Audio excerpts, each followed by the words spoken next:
No rádio. Check-up no rádio, hoje recebendo o médico geriatra Belísio Neto. Doutor Belísio, seja bem-vindo aqui ao nosso Panorama 95, bom dia. Bom dia, Marcos, bom dia a todos os ouvintes, internautas, uma satisfação mais uma vez estar por aqui no Panorama 95, podendo falar de saúde do idoso. Olha, o mês de janeiro é marcado pela campanha Janeiro Branco, um grande alerta sobre doenças que afetam o emocional da população. E no que tange à saúde mental dos idosos, esse assunto é ainda mais essencial de ser discutido, principalmente durante a pandemia do coronavírus. Qual a importância que tem o Janeiro Branco para as pessoas idosas? Bom, Marcos, a gente hoje tem um conceito de saúde bem mais amplo do que se tinha há bem pouco tempo atrás. A gente não vê a saúde simplesmente como um conceito de não só ter doença. A gente envolve um conceito mais macro, assim a gente poderia dizer. A saúde ela é né? É o biológico, psíquico, a saúde mental também, social e espiritual, assim vamos dizer. Então, para você ter saúde também você precisa ter também equilíbrio mental, né? A saúde psíquica ela faz parte do conceito de saúde em geral. E cada vez mais as pessoas têm se conscientizado de que a nossa mente ela precisa estar saudável para a gente poder ter uma vida equilibrada, ter uma vida saudável. O Janeiro Branco ele vem exatamente num momento onde as pessoas estão em franco processo acelerado de adoecimento mental. Em virtude da pandemia, em virtude de um fator que as pessoas carecem bastante, que é o afeto, a troca de relações entre elas, a sociabilidade. E isso tem precipitado muito doenças, transtornos como depressão, como ansiedade, entre outros, né? Então o Janeiro Branco vem num momento bem especial, principalmente para essa população que está mais reclusa, que está mais restrita, que está assim, sofrendo, que é essa parcela da população, os idosos, que mais sofrem com a falta de aglomerar, né? Com a falta de contato social. Quando não existia a pandemia, a gente sempre estava estimulando que eles deveriam sair, que eles deveriam procurar conversar mais, ter mais contato com outras pessoas, porque isso facilita, isso na verdade protege eles de doenças mentais, né? Isso favorece uma boa saúde mental, diminui a incidência de depressão, diminui a incidência de ansiedade, diminui risco de suicídio, diminui adoecimento também da cognição, né, das funções cognitivas, como a demência. Então, nesse contexto que a gente tem um Janeiro Branco para fazer alusão a que as pessoas também procurem ter saúde mental. Não é só você não ter dor, não é só você não ter problemas físicos, é você também tá equilibrado, sereno, com bom sono, sem estresse, sem angústia, sem pensamento acelerado, sem humor deprimido, triste, melancólico, irritadiço. Isso é sim saúde mental. Os idosos, eles têm algumas peculiaridades nesse aspecto. A gente tem que ter em mente, como toda doença, como todo acometimento no idoso, de que a manifestação ela é sutil, ela é pouco visível, a família, se não estiver bem atenta, e essa questão de afeto cada vez mais subvalorizado pelo próprio idoso. Ele acha que é normal ficar triste porque está com a pandemia, é normal ficar assim, angustiado.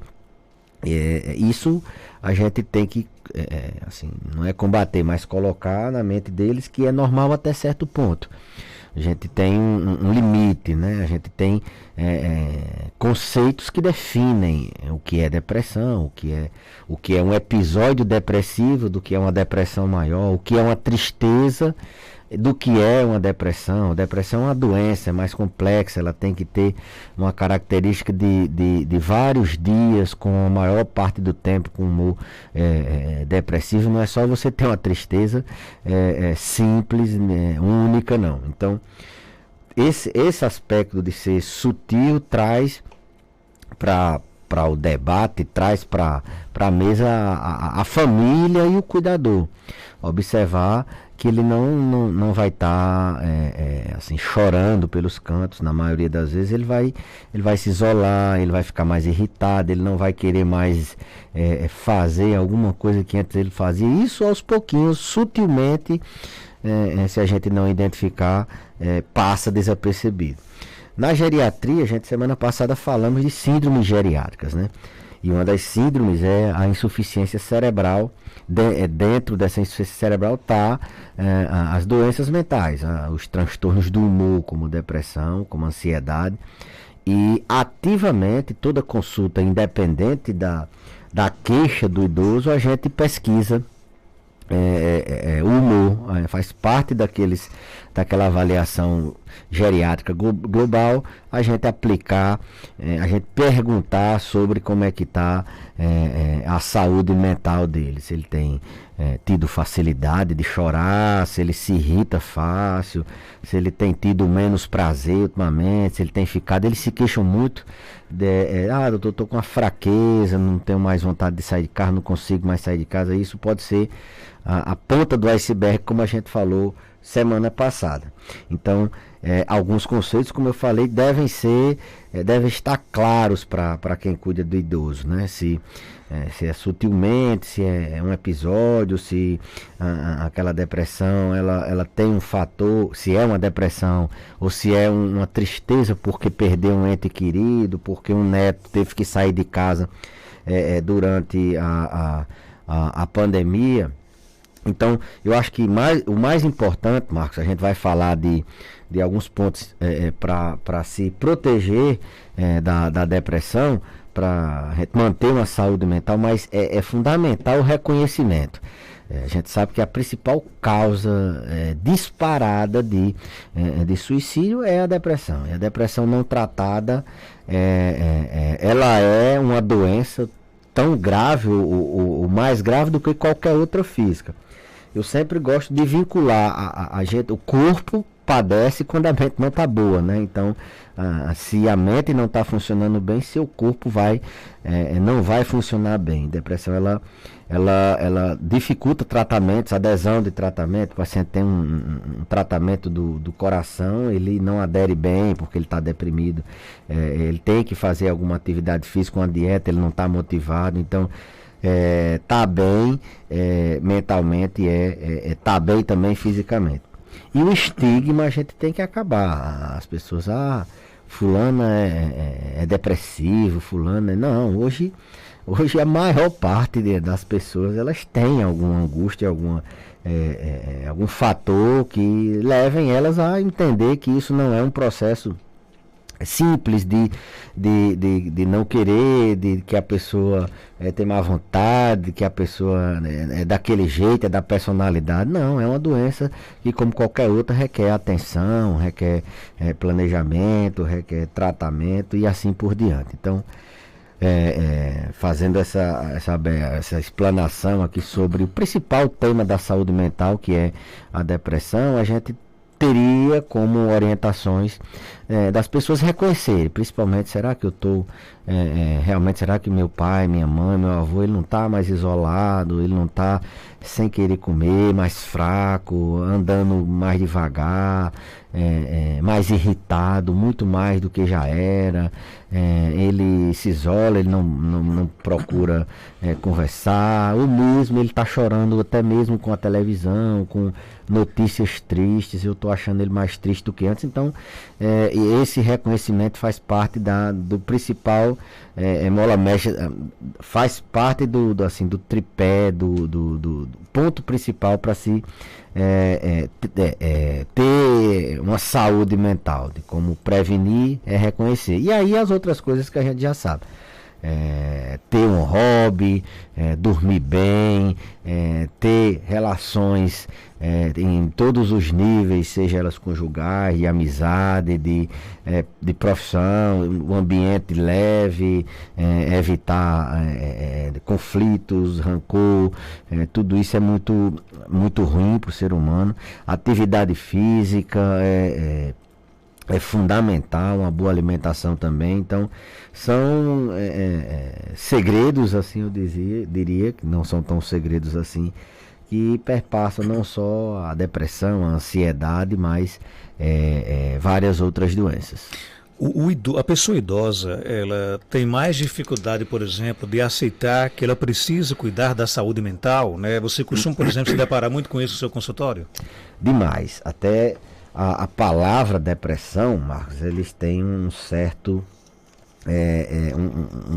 preconceito. A gente, boa parte das vezes, tem que meio que driblar a palavra. A gente tenta dizer de uma forma, ele já chega dizendo, olha, doutor, eu tô assim, mas não é depressão. Vou logo dizer, não sou deprimido, sou muito alegre, sou muito feliz, e isso não quer dizer que a pessoa não tem depressão.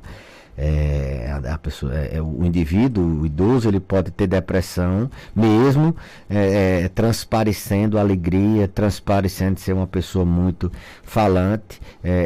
Isso pode ser apenas uma forma dele negar a própria doença, uma forma de compensar o fato dele ter a depressão. A gente, quando aprofunda mais os questionamentos e principalmente quando ele está só, não tem familiar, o cuidador, que às vezes eles ficam com medo do cuidador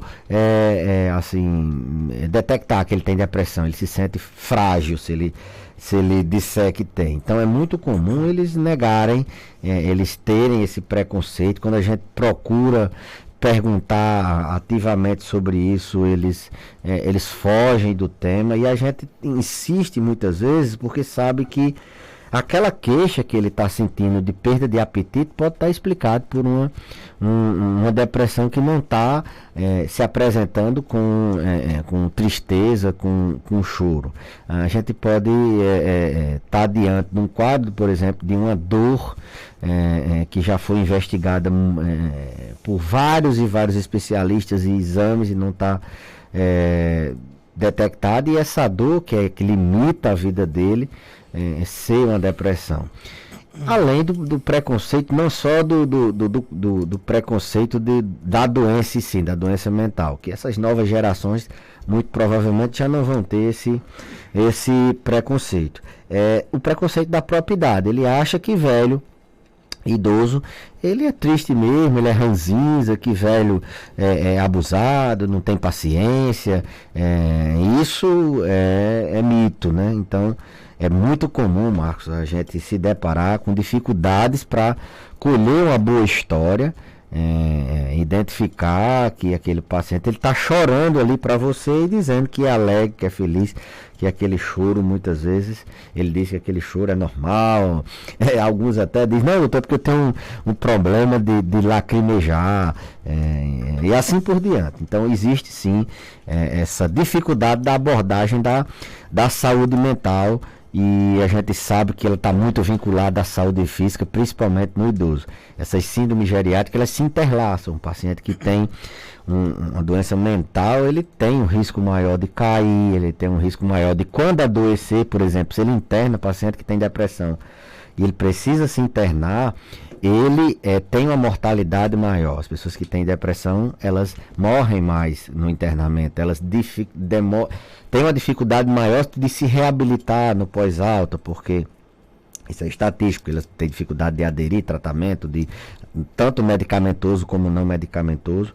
Então existe sim Na maioria das vezes, o cuidador, o familiar, a gente pergunta, o senhor tem facilidade de se preocupar, às vezes investigando ansiedade, e ele, não, eu sou tranquilo, e por trás, lá no consultório, o cuidador, ele fica de lado e por trás, ele fica balançando a cabeça, gesticulando com as mãos, dizendo que é muito preocupado, se preocupa com tudo. A gente pergunta, o senhor tem ficado, chora com facilidade, tem ficado mais sem vontade de fazer as coisas, se sentindo fraco, e ele nega, e às vezes o cuidador, e a gente tem que fazer um pouco do cuidador, um pouco do paciente, para a gente poder elaborar um diagnóstico mais apurado, que vale a pena para o paciente, e tentar explicar para ele que aquilo, embora ele não ache que seja doença, que não incomoda, mas está repercutindo em outras dimensões. Tem pergunta aqui, né, para doutor Belísio, né? A nossa ouvinte não diz a idade, mas ela faz um relato. Doutor Belísio, queria saber porque tem horas que estou rindo e feliz, aí depois de algumas horas meu humor fica terrível, com raiva de tudo, até das pessoas. Queria saber o que fazer para melhorar. Nem eu mesmo me aguento, tem dia, né? Queria muito ajuda para tirar essas coisas de mim. Tem dia que até tenho vontade de cometer um ato extremo, né? Ter uma vida boa, mas não sei o que acontece comigo. Vou falar para minha família, mas parece que eles não me entendem, né? É muito difícil viver com esses pensamentos ruins e esse mau humor terrível. Sou grata a Deus por ter uma vida boa na medida do possível, mas não entendo por que isso acontece comigo. E outra coisa, quando as coisas não acontecem do meu jeito, aí que fico com raiva, né? Querer que tudo dê certo, porque quando não dá, desisto de tudo. E aí, doutor Belísio? Espero que ela me ouça bem, que ela faça da forma que a gente imagina, que ela troque de roupa e vá à unidade de saúde dela, procure apoio, procure auxílio. A família não tá assim, talvez valorizando a queixa, ela procure auxílio. Ela precisa imediatamente de ajuda, e alguém que seja amiga, ela não identificou e não é bom mesmo, que possa se colocar à disposição. Essa pessoa está precisando de ajuda do ponto de vista de saúde, e tem que ser imediata. Ela troque de roupa, se ela estiver trabalhando, peça para sair do trabalho e vá se consultar, vá pedir apoio numa unidade de saúde, onde quer que seja. Ela precisa ser acolhida. Esse fato de ficar alegre, ficar triste no mesmo dia, tem uma doença que a gente chama de um transtorno borderline, que ele cursa muito dessa forma aí. O paciente fica feliz e triste, ele, ao mesmo dia ele fica naquela linha. Borderline em inglês é aquele limite, né? Ali fica em cima do muro, né? Nem para lá nem para cá. Ele tá triste, tá alegre, tá triste, tá alegre. Pode ser isso.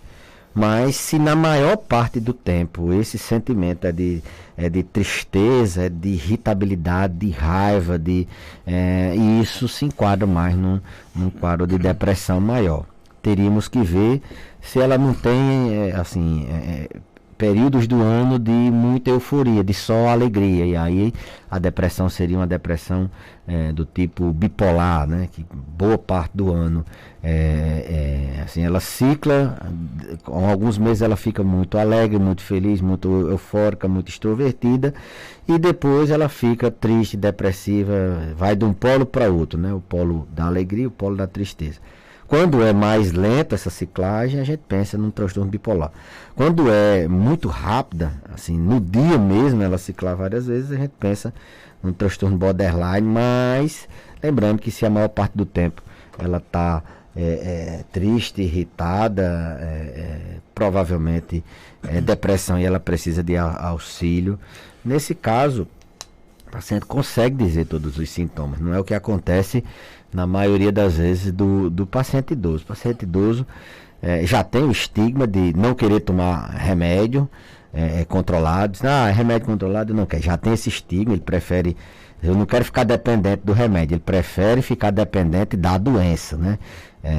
A gente tem que ficar dependente do remédio, viver bem, não. E a maioria das vezes a gente consegue tratar essa depressão e depois o paciente ficar sem medicamento, se ele conseguir seguir os passos. Então, o paciente idoso ele já tem esse receio, ele não escuta bem, para ele se comunicar tem mais difícil. Uma das orientações é a gente conversar com o paciente, dar atenção. Então essa parte de sociabilidade dele está prejudicada porque não escuta bem. Ele tem muitas limitações físicas, ele não consegue às vezes ir no banheiro, e a gente como é que a gente vai pedir para ele fazer uma atividade física prazerosa? Então tem que controlar essas limitações, tratar a dor, tratar o equilíbrio. Então, num paciente adulto jovem, que ele relata, ele tem todas as condições da gente orientar um tratamento assim mais amplo, um tratamento ao pé da letra, como diria. O idoso ele tem muitas dificuldades, não escuta, tem dificuldade de locomoção, já toma outros remédios, e a gente tem que escolher, às vezes, quando precisa de tratamento com antidepressivo, precisa escolher um medicamento que não tenha assim, interferência na doença dele do coração, ou na hipertensão, ou mesmo no sono dele. Tem que passar um já mais adequado a ele. Então é mais complexo um pouco no paciente idoso. No adulto jovem não. Então, para essa pessoa, esse nosso ouvinte querido, eu recomendo ela procurar imediatamente o auxílio de algum profissional para poder acolhê-la e dar seguimento a esse adoecimento mental. Doutor Belísio, minha mãe está com 93 anos de idade, está tendo muitas visões de pessoas, de animais. É normal por causa da idade? Não é normal. Alucinações visuais, principalmente, nessa faixa etária, a gente tem que pesquisar duas coisas, três eu diria. A primeira é uma demência. Pode ser uma demência que está cursando com alterações comportamentais de alucinação. Demência de Alzheimer, mas uma demência que acontece muito comum, esse tipo de sintoma de alucinação visual, é uma demência chamada demência por corpúsculos de Lewy. Ela cursa com sonhos vívidos, com alucinações visuais, ela cursa com esse tipo de sintoma bem marcante, além do déficit cognitivo na memória. Muitos pacientes abrem só com alucinações visuais, eles veem bicho, eles veem crianças, eles têm alucinações de que tem alguém roubando, eles têm, para eles aquilo acontece mesmo. Então, um ponto, pode ser um quadro de demência que já está instalado e ela está evoluindo numa fase moderada com alterações comportamentais, pode estar abrindo esse quadro de demência. Demência, lembre-se, pode ser Alzheimer, pode ser vascular, mas esse caso a gente tem que pesquisar demência por corpúsculo de Lewy. Se for uma paciente que já tenha Parkinson, a demência por Parkinson também, ela cursa muito com alucinações visuais. Uma segunda causa de alucinação nessa faixa etária são, como a gente falou há bem pouco tempo, é uma depressão psicótica. O paciente pode estar, é mais raro, mas quando existe a depressão psicótica, ela cursa com delírios, pode cursar com delírios e alucinações. Não é muito comum alucinações visuais, é mais delírio de roubo, de perseguição. Então pode ser um transtorno do humor. E por último, pode ser uma esquizofrenia tardia. É muito mais raro acontecer, mas se é um paciente que não fecha critério para a demência, não fecha critério para transtorno do humor, a gente tem sim que pensar em esquizofrenia tardia, ou seja, aquela esquizofrenia que apareceu na velhice. 93 anos, o fator idade, sem dúvida, é o que mais pesa aí para a gente pensar em demência. Os dois principais fatores de risco para uma demência é idade e genética, ou seja, quanto mais idoso, maior a incidência de demência. Quanto mais genética você tiver, maior a incidência de demência. Os outros fatores, eles contribuem também. Aqueles modificáveis que a gente, vez por outra, trata aqui. Então, levar para um sofrimento mental muito grande. Esse paciente está vendo, está tendo alucinações, ela pode ter alucinações mais complexas e isso traz prejuízo para a vida dela, principalmente para quem cuida. Então, procurar auxílio, porque provavelmente trata-se de uma demência. Abraçar aqui o nosso querido amigo doutor Roberto Diniz, né, advogado. Ele pergunta o seguinte: cumprimento o doutor Belísio, programa excelente. Pergunto quando a pessoa com sinais de depressão se recusa a buscar o tratamento, qual o melhor caminho para tratar? Olha, isso é muito comum, a negação, né? Muitas vezes o primeiro passo é a família, né?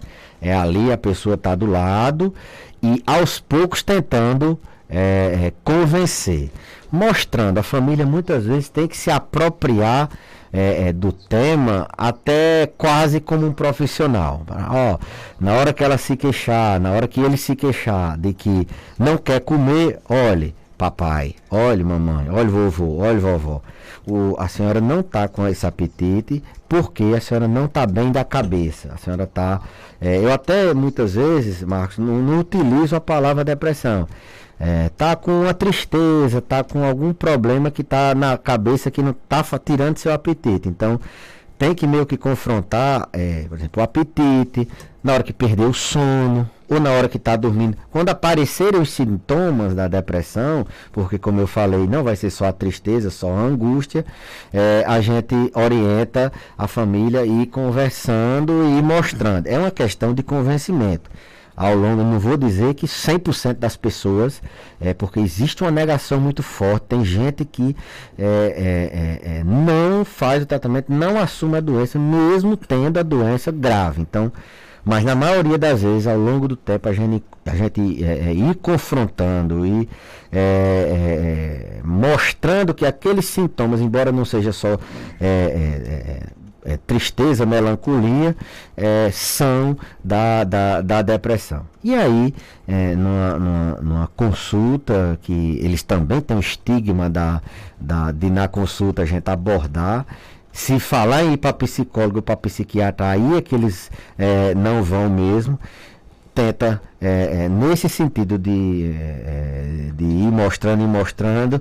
Tem muitas famílias que aproveitam quando ele adoece de alguma outra coisa, entra antes um pouquinho no consultório, dá uma ligada e diz: olha, doutor, ela vai porque está com essa dor, mas papai ou mamãe, ele tem um quadro depressivo que ele não quer que seja tratado, não assume. E aí na consulta a gente consegue, eu não diria enganar, mas a gente consegue fazer um medicamento ou orientar uma terapia que trate também a depressão. Tem pacientes que a gente precisa mandar manipular. Eu sei que assim, é lei, o paciente a gente tem que orientar qual a doença que ele tem, mas a depressão, ela atrapalha a sua capacidade de julgar se aquilo, você fica incapaz muitas vezes de julgar se aquilo é bom ou ruim para você. Você está numa situação de sofrimento mental, de complexidade de fenômenos psíquicos que você não consegue julgar se aquilo é bom ou não para você. Tem um paciente que, principalmente, mais os ansiosos, que eles têm medo de tudo, eles se antecipam, acham que o remédio vai fazer mal, que vai fazer isso. Então, a gente manda manipular, porque o manipulado a gente não vem a bula, ele não lê a bula, ou então a gente orienta a família a tirar a bula e tenta juntar uma coisa com a outra, dizer: olha, esse remédio é para o estômago, mas ele pode ajudar também a seu quadro de tristeza. Então, meu amigo Roberto, por quem a gente tem uma estima muito grande, a questão não é de uma hora para outra, é aos pouquinhos tentar convencer e até mesmo conversar com um profissional. Olha, não fala a palavra depressão, porque meu pai ou minha mãe, ou meu avô ou minha avó não vai aderir ao tratamento. A gente tem dificuldade hoje, Marcos, por causa da internet. Os idosos, eles estão na internet. Então, quando você passa um remédio, eles vão lá e pesquisam o remédio. Aí eles vão: ele está passando remédio para isso, então eu não vou tomar. Tem esse fator complicador também. E não desistir. Se for, porque fica às vezes frustrante para a família. Vai 1, 2, 3, 4, 10, 15 vezes e tenta assim, tratar, tenta numa hora ou outra, isso vai dar certo. É muito comum isso acontecer do paciente saber que tem, todo mundo saber que tem, e ele negar a doença e não querer ser tratado. Ok, doutor Belise, obrigado por sua participação. Só para reforçar que você agora está na Clínica Santé. Isso. Ali pertinho da UFRN, a Rua das Clínicas aqui em Caicó. Exatamente, a rua da UFRN, da Autobras, da Clínica Santana, da Clínica Revigora. A gente tá ali na clínica onde atende o Dr. Marcos Túlio, vizinha à clínica do Dr. Humberto. Então, avisar, esse mês de janeiro a gente vai ficar comunicando às pessoas, que muita gente ainda não sabe que a gente está por lá. Eu que agradeço, Marcos, mais uma vez o espaço, e até a próxima terça, se Deus quiser. E eu volto já já com mais informações.